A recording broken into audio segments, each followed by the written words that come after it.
السلام عليكم ورحمة الله وبركاته. أهلا وسهلا بكم، مرحبا بكم معايا في فيديو جديد ووصفة جديدة. نتمنى إن شاء الله تكونوا بخير وعلى خير وفي صحة جيدة.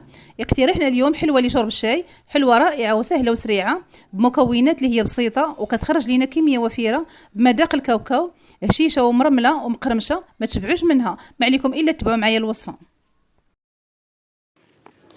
بسم الله على بركة الله. غادي نبدا معكم مباشرة في الطريقة والمقادير. المهم غادي ناخذ قصريه او اناء اللي غادي نعجنوا فيه دوازتي. المهم غادي نحتاجوا 250 غرام ديال الزبده، انا كنستعمل هذه ديال الباطا. وبالنسبه للزبده خصها تكون ضروري بدرجه حراره المطبخ باش كتجي سهله في الخدمه. المهم كاينين انواع كثيره ديال الزبده، كاينه الزبده ديال التوريق وكاينه ديال العلب، انا هذه اللي كنستعمل كتجيني سهله في الخدمه. وغادي نضيف كذلك كاس ديال العنبه ديال السكر سنيده، وكذلك واحد ديال الفلون ديال الكراميل وحده صغيره.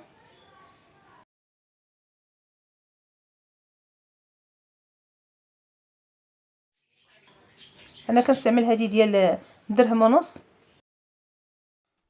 وغادي نضيف قبيصه ديال الملحه لتصحيح الذوق، وغادي نضيف كذلك كاس ديال العنبه ديال الزيت النباتيه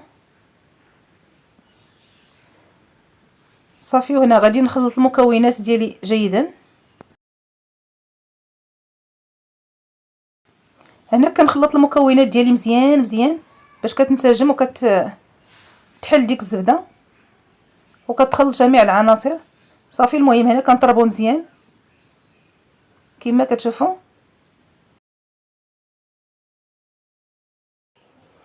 وفي هذه الاثناء غادي نضيف كاس ونص ديال الكاوكاو مطحون مزيان، انا خليته هنايا مهرمش واحد شويه.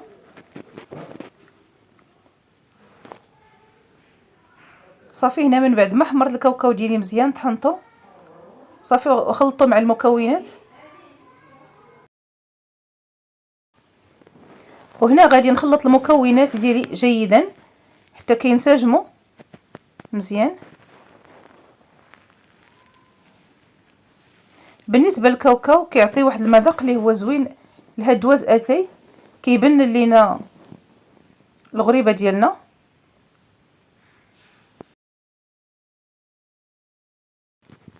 ودابا غادي نضيفوا الدقيق من بعد ما غربلناه، اللي سعه ديالو 500 غرام ديال الدقيق، نوعيه ممتازه، كنضيفوا على دفعات صافي. وحنا كنخلطوا. بالنسبه لهاد الحلوه ديال دوازتي كما قلت لكم في المتناول، المكونات ديالها متوفره، كتوجد دغيا دغيا صافي. وكنخلطوا مزيان.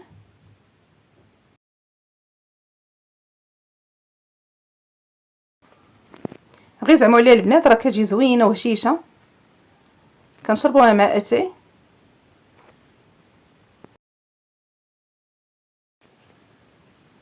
وبالنسبه للخميره انا غادي نضيف 2 ساشيات ديال الخميره اللي الوزن ديالهم 14 غرام، خميره الحلويات صافي. وغادي نستمر في الخلط.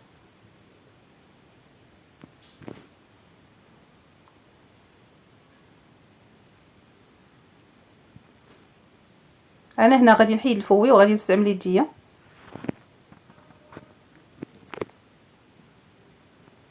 صافي. وكنخلطوا المكونات ديالنا جيدا. بالنسبه للدقيقه البنات كيكون ديما على حساب الخليط، كنحتاجوا ما بين 450 حتى 500 ديال الدقيق.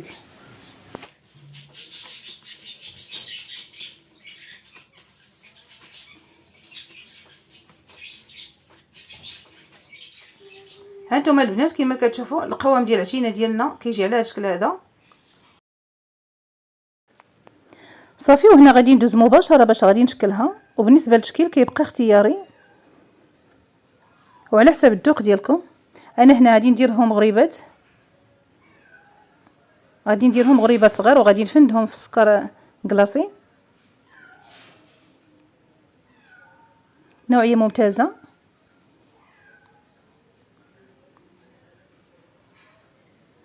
كما كتشوفوا على الشكل هذا غادي نغبرهم غير واحد شويه بالسكر كلاصي. صافي، وغادي نحطهم في الصينيه ديال الفران وكنستمر بنفس الطريقه.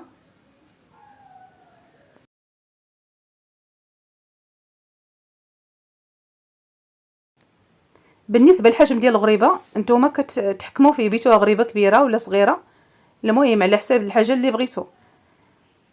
صافي. وبالنسبه للكاوكاو ولا اللوز على حساب اللي متوفر عندكم حتى هو، الا كان ما متوفرش ماشي مشكل، كتخدموا بها غريبه عاديه.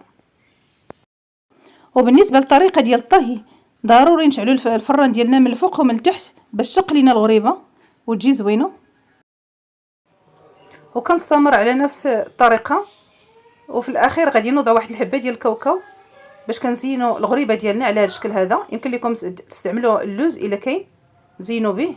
وهنا غادي نسخن الفران ديالي من الفوق ومن التحت، ضروري الفران يكون سخون باش كتشقق الحلوه، كتعطي واحد المنظر اللي هو زوين.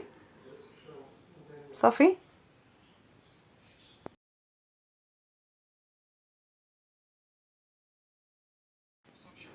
وكيكون هذا هو الشكل النهائي ديال هذه الحلوه ديال دوازتاي اللي شاركت معكم اليوم. كتجي لذيذه بزاف وهشيشه، كنتمنى تنال الاعجاب ديالكم وتجربوها. وبالنسبه للمكونات راه في المتناول، وما تنساوش ديروا لايك وتشتركوا في القناه باش توصلوا بجديد الوصفات. والى فيديو قادم ان شاء الله.